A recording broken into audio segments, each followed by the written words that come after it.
Hello everyone, my name is Valentina. I'm from Colombia and I'm currently enrolled on the Graphic Design Advanced Diploma course with APC. The teachers were really nice. You can tell that they have a lot of experience in the industry, so that's really nice. I'm working currently for a really recognized company across Australia, and there's a lot of different projects. I'm really excited about it. We are working even from posters, publicity, we're doing some palm headers, we're doing some brochures, so it's been a really great opportunity. Basically, I fell in love with graphic design during this course.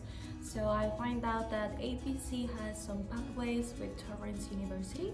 So I'm currently thinking about enrolling on a degree in graphic design.